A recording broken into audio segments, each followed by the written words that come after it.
تمہارے اوپر معاش کی ذمہ داری نہیں ڈالی؟ مذہب اسلام کی حقانیت کو، پاک دامنی کو دیکھیے. عورتوں پر کسی بھی مرحلے میں اللہ تعالیٰ نے معاش کی ذمہ داری نہیں ڈالی ہے. اگر وہ بیٹی ہے تو باپ کے اوپر اللہ تعالیٰ نے ذمہ داری ڈال دی ہے کہ باپ بیٹی کا خرچہ اٹھائے گا. اللہ تعالیٰ نے مذہب اسلام نے اگر وہ بیٹی ہے تو بیٹی کے خرچے کا ذمہ اللہ تعالیٰ نے باپ پر ڈال دیا کہ باپ کیا کرے گا؟ بیٹی کا خرچہ اٹھائے گا. اگر باپ نہیں ہے تو جو دیگر وارثین ہیں، دیگر رشتہ دار ہیں، ان کے اوپر اللہ تعالیٰ نے خرچہ ڈال دیا کہ اس بچی کی پرورش تمہارے ذمہ ہے. اللہ تعالیٰ نے یتیموں کی فضیلت کو بیان کیا. کسی کے باپ کا انتقال ہو گیا، کسی بچی کا باپ نہیں ہے، تو اللہ تعالیٰ نے یتیموں کی فضیلت کو بیان کیا کہ یتیموں کے ساتھ شفقت کا معاملہ رکھو. اللہ تعالیٰ نے یہ بیان فرمایا وَأَمَّا الْيَتِيمَ فَلَا تَنْهَرْ. اگر یتیم ہے، یتیم کے ساتھ دور بھرے کا معاملہ نہ کرو، اس کے ساتھ شفقت کا معاملہ کرو. حدیث پاک کے اندر اللہ کے نبی نے یہ بیان فرمایا کہ اگر کوئی شخص کوئی بچہ یتیم ہو گیا، کوئی بچی یتیم ہو گئی، اگر تم شفقت کا ہاتھ اس کے سر کے اوپر رکھو گے تو تمہارے ہاتھ کے، تمہاری ہتھیلی کے نیچے جتنے بال آئیں گے اتنے بالوں کے بقدر اللہ تبارک و تعالیٰ تمہارے گناہوں کو معاف کر دیں گے. اتنے بالوں کے بقدر اللہ تبارک و تعالیٰ تمہارے گناہوں کو معاف کر دیں گے اور اتنے تمہاری نیکیوں کے اندر اللہ تبارک و تعالیٰ اضافہ فرما دیں گے. ایک حدیث کے اندر اللہ کے نبی نے ارشاد فرمایا انا وکافل الیتیم کہاتین. اللہ کے نبی نے دونوں انگلیوں کو ملا کر ارشاد فرمایا کہ میں اور یتیم کی کفالت کرنے والا قیامت کے دن دونوں اس طرح ہوں گے.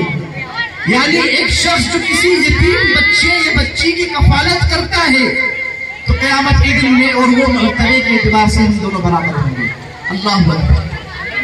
تو اللہ تعالیٰ اگر بچی ہے تو بچی کا خرچہ، اس کے معاش کا خرچہ اللہ نے یہ نہیں کہا ٹھیک ہے جا کے ملازمت کر لو، جا کے پیشہ اختیار کر لو. خرچہ والدین کی ذمہ ہے. شادی ہو گئی، بچی بڑی ہو گئی، شادی ہو گئی، اللہ تعالیٰ نے فرمایا تیرا خرچہ شوہر کے ذمہ ہے. تیرا خرچہ شوہر کے ذمہ ہے. تجھے ملازمت کرنے کی ضرورت نہیں ہے. تمہارا کام صرف مذہب اسلام کو پکڑے رہنا، مذہب اسلام کی تعلیمات کے مطابق عمل کرتے رہنا ہے. مذہب اسلام سے روگردانی نہیں کرنی ہے. مذہب اسلام سے دشمنی رکھنے والے لوگوں کے نعرے بازی میں نہیں آنا ہے. تیرا خرچہ تیرے شوہر کے ذمہ ہے. شوہر کا انتقال ہو گیا، اللہ تعالیٰ نے فرمایا تیرا خرچہ تیرے بچوں کے ذمہ ہے. بچے ہیں، اگر والدین کا کوئی سہارا نہیں ہے تو بچوں کے ذمہ والدین کا خرچہ ہے، ماں کا خرچہ ہے. تو میری مائیں اور بہنیں اس بات پر غور کریں. اللہ فرماتے ہیں قرن فی بیوتکن، اپنے گھروں میں ٹھہری رہو. لیکن ضرورتیں پڑتی ہیں، ضرورتیں آتی ہیں. کبھی بیمار ہو گئی، کہیں رشتہ داری میں جانا ہے، ڈاکٹر کے یہاں جانا ہے، کوئی ضروری سامان خریدنے کے لیے جانا ہے، تو اللہ نے فرمایا ٹھیک ہے جاؤ، لیکن کس طریقے سے جاؤ، کس طریقے سے جاؤ اللہ تبارک و تعالیٰ نے وہ بھی بیان فرما دیا ہے. کس طرح نکلنا ہے؟ وَلَا تَبَرَّجْنَ تَبَرُّجَ الْجَاهِلِيَّةِ الْأُولَىٰ.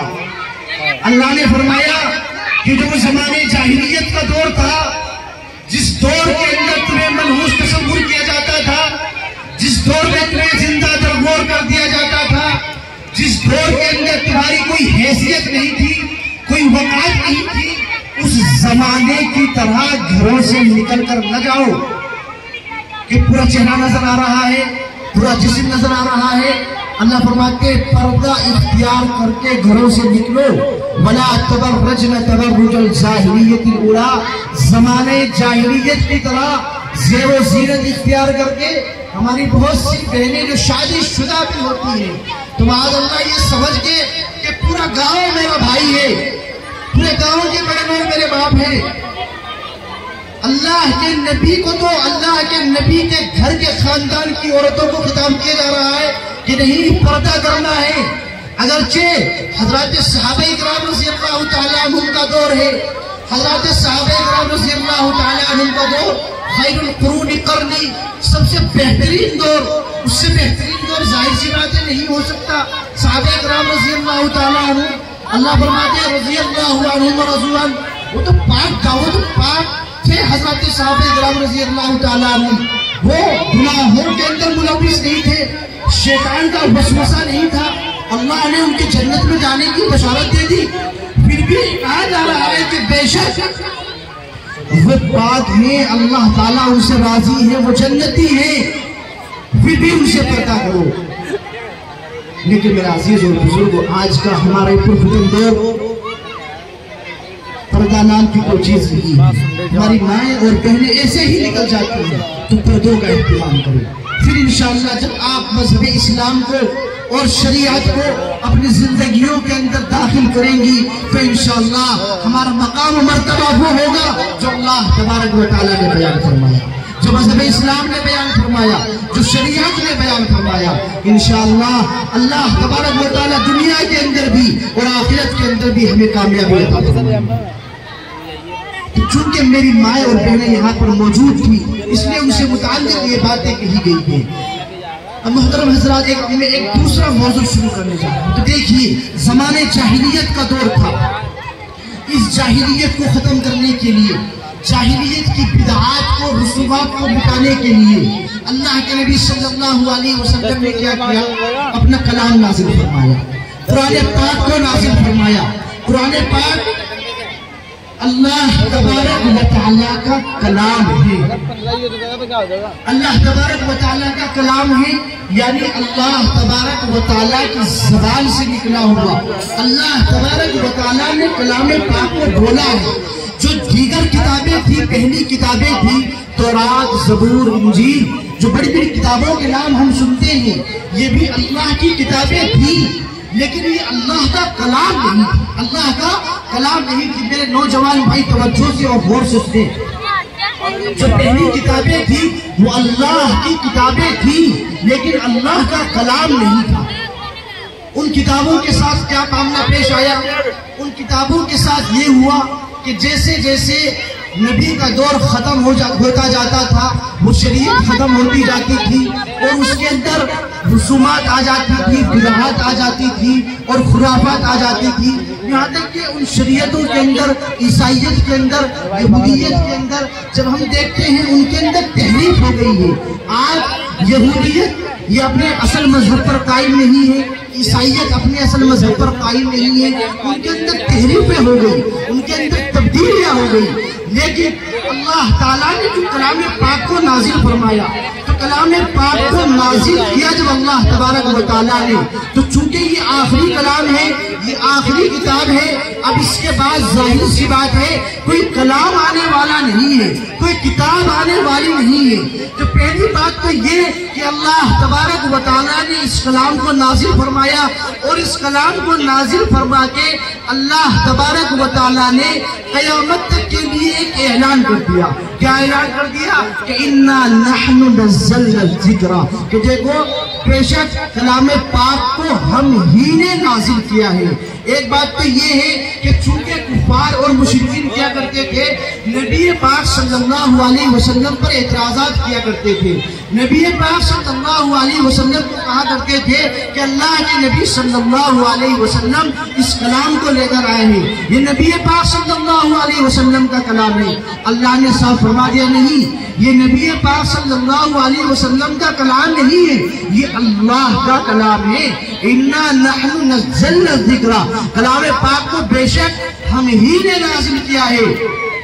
اور اللہ نے فرمایا کہ یہ کلام بے شک ہمارا کلام ہے، اور سابقہ مذہبوں کی طرح، پرانے ادیان کی طرح جس طریقے سے پرانی شریعتیں مٹ گئی، ختم ہو گئی، ان کے اندر تحریفیں ہو گئی، تبدیلیاں ہو گئی، اب وہ اصل مذہب پر باقی نہیں ہے، ان کے اندر اصل یہودیت، عیسائیت باقی نہیں ہے، وہ ختم ہو گئی ہے۔ لیکن مذہب اسلام ایسا نہیں ہے۔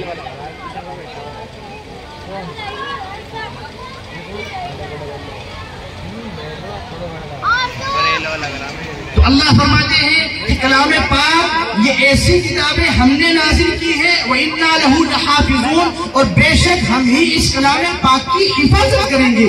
تو کلام پاک کے اندر میرے عزیزوں اور بزرگوں قیامت تک ذرہ برابر کوئی تبدیلی ہو نہیں سکتی، اس کے اندر ایک ذرہ برابر زبر زیر کا فرق نہیں آ سکتا۔ اگر کوئی شخص کلام پاک کے اندر تحریف کی کوشش کرے گا، کلام پاک کے اندر تبدیلی کی کوشش کرے گا تو وہ مردود ہو جائے گا، ملعون ہو جائے گا، اپنی مراد کے اندر ناکام ہو جائے گا۔ جیسا کہ اس کی مثال ہمارے سامنے وسیم رضوی کی شکل میں ابھی موجود ہے، جس نے اپنی طرف سے کیا کی، صورتیں پیش کی اور ان کے اندر تبدیلیاں کی، اپنی طرف سے نیا قرآن لوگوں کے سامنے لانے کی کوشش کی۔ اللہ تبارک و تعالیٰ، اللہ تعالیٰ حفاظت فرمائے، اللہ تعالیٰ نے مذہب اسلام کے دائرے سے اس کو نکال دیا۔ کلام پاک یہ اللہ کا کلام ہے اور اللہ تعالیٰ اس کی حفاظت کرنے والے ہیں۔ خدا کی قسم، کلام پاک کا قیامت تک ذرہ برابر زبر زیر اس میں بھی تحریف نہیں ہو سکتی ہے، اس کے اندر بھی تبدیلی نہیں ہو سکتی ہے۔ اور یہ معصوم بچے، یہ چھوٹے چھوٹے بچے، ان کی شکل میں اللہ تبارک و تعالیٰ کلام پاک کی حفاظت کر رہے ہیں۔ ایک بچہ ابھی حافظ قرآن ہوا ہے، دیکھیے کلام پاک کے چھوٹے چھوٹے بچے اللہ تعالیٰ سینوں کے اندر جو محفوظ کر رہے ہیں، یہ اللہ کا وہ وعدہ ہے جو اللہ نے فرمایا کہ ہم کلام پاک کی حفاظت کریں گے، تو بے شک اللہ تعالیٰ اس طرح کلام پاک کی حفاظت کرتے ہیں۔ خدا خواستہ اگر پورے زمین پر سے سارے قرآنوں کے نسخوں کو مٹا دیا جائے، معاذ اللہ اگرچہ ایسا ہو نہیں سکتا، اگر ہو بھی جائے تو انشاءاللہ ایک چھوٹا سا بچہ الحمدللہ سے لے کر قل اعوذ برب الناس آخر تک ایک بچہ پورے قرآن پورے کلام پاک کو دوبارہ اسی ترتیب پر کیا ہے لکھوا سکتا ہے۔ یہ اللہ کا معجزہ ہے، یہ کلام پاک کا معجزہ ہے، یہ کلام پاک کا معجزہ ہے۔ اب میرے عزیز اور بزرگوں میں کچھ باتیں بس مختصر وقت کے اندر بیان کرنا چاہتا ہوں کلام پاک ہی سے متعلق، چونکہ دیگر علماء اعظام کا بھی تشریف آنا باقی ہے۔ اللہ تعالیٰ نے کلام پاک کو کیوں نازل فرمایا، ایک تو اس کی وجہ میں بیان کرنا چاہتا ہوں۔ اللہ نے خود ہی کلام پاک کے اندر جواب دیا، اللہ نے فرمایا یا ایھا الناس، اے لوگوں۔ اللہ نے یہ نہیں فرمایا اے مسلمانوں، اے ایمان والوں، اے مسلمان مردوں یا اے مسلمان عورتوں، اللہ فرماتے ہیں یا ایھا الناس، اے لوگوں۔ لوگوں سے مراد یہ ہے کلام پاک کے نازل ہونے کے وقت سے 1443 سال سے پہلے سے لے کر قیامت تک آنے والے جتنے بھی لوگ ہیں سب کو اللہ تبارک و تعالیٰ خطاب فرما رہے ہیں۔ اللہ فرماتے ہیں اے لوگوں قد جاءتکم موعظۃ من ربکم، تمہارے پروردگار کی طرف سے تمہارے پاس نصیحت آ چکی ہے۔ کلام پاک نصیحت کی چیز ہے۔ جو زمانے جاہلیت چلا آ رہا تھا، جو ہر طرح کے فتنہ و فساد کا دور چلا آ رہا تھا، اس دور کا خاتمہ کس طریقے سے ہوگا، جاہلیت کا خاتمہ کس طریقے سے ہوگا، رسوم و بدعات کا خاتمہ کس طریقے سے ہوگا، اللہ نے فرما دیا قد جاءتکم موعظۃ من ربکم، تمہارے پروردگار کی طرف سے نصیحت آ چکی ہے۔ وشفاء لما فی الصدور، یہ کلام پاک کیا ہے؟ کلام پاک شفا ہے کس چیز کے لیے؟ لما فی الصدور، ان تمام عیبوں کے لیے، ان تمام بیماریوں کے لیے جو انسانوں کے سینوں کے اندر ہے۔ دیکھیے جس طریقے سے کلام پاک ظاہری امراض کے لیے شفا ہے، آپ کو کوئی بیماری ہے گھر کے اندر، کسی بھی شخص کو اگر کوئی بیماری لاحق ہے، جس طریقے سے کلام پاک ظاہری بدن کے لیے شفا ہے۔ آپ کیا ہے گھر کے اندر کسی بھی طرح کا کوئی مرض ہے، حدیث پاک میں اللہ کے نبی نے بیان فرمایا سورہ فاتحہ تمام طرح کے امراض کے لیے شفا ہے۔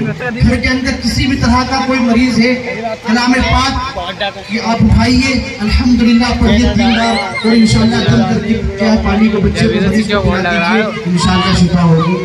قل اعوذ برب الفلق قل اعوذ برب الناس 3 بار پڑھ کے کیا ہے دم کر کے کیا پلا دیجئے، انشاءاللہ اللہ تعالیٰ نے شفا رکھی ہے کلام پاک کے اندر۔ تو جس طریقے سے ظاہری امراض کے لیے اللہ تبارک و تعالیٰ نے کلام پاک کو شفا بنایا ہے، ایسے ہی اللہ فرماتے ہیں شفاء لما فی الصدور، جو ہمارے دلوں کے اندر جو بیماریاں ہیں، ہمارے دلوں کے اندر جو امراض ہیں، ہمارے دلوں کے اندر جو کینہ ہے، جو بغض ہے، جو حسد ہے، جو نفرتیں ہیں، جو دلوں کی بیماریاں ہیں، وہ دلوں کی بیماریاں بھی کلام پاک ہی کے ذریعے سے کیا ہوگی؟ ختم ہوگی۔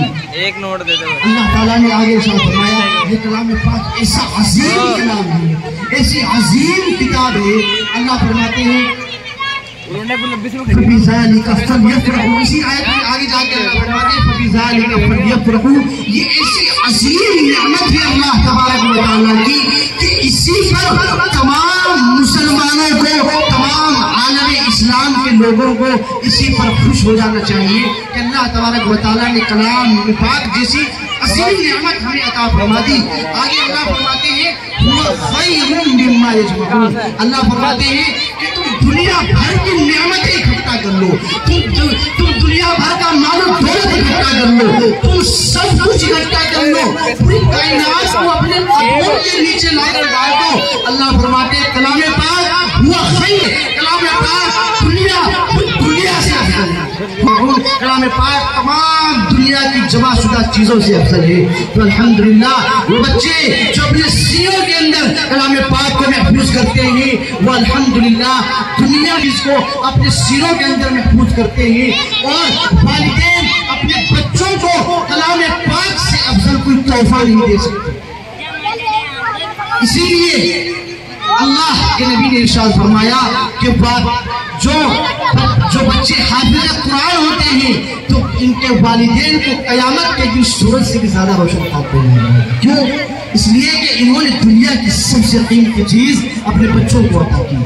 اس لیے ہم میں سے ہم جب کوشش کریں کہ ہم میں سے ہر شخص کا ایک بچہ کا مسئلہ کیا ہو جائے۔ الحمدللہ ہمارے گاؤں کے مدرسوں کے اندر حضرت مولانا باقر صاحب ہیں، حضرت مفتی عبدالباسط صاحب جو مسجد علی وہ تشریف لا چکے ہیں، ایسے مولانا منظور صاحب، یہ مدرسے چل رہے ہیں، ان مدرسوں سے جڑے اپنے بچوں کو حافظ قرآن بنائے، اس سے بہترین کوئی تحفہ نہیں ہے۔ میرے عزیزوں، اگر کوئی ایک بات اور بتلا دیتا ہوں، اگر کوئی شخص یہ کہتا ہے کہ بھئی تم نے اپنے بچے کو حافظ قرآن بنا دیا، اگر کوئی خدا نخواستہ معاذ اللہ حقارت کے ساتھ، نفرت کے ساتھ، کمتری کے ساتھ اگر کسی باپ کو اس بات کا احساس دلاتا ہے کہ تو نے اپنے بچے کو حافظ قرآن بنا کے کیا کیا، اب یہ دنیا کے اندر کیا کرے گا؟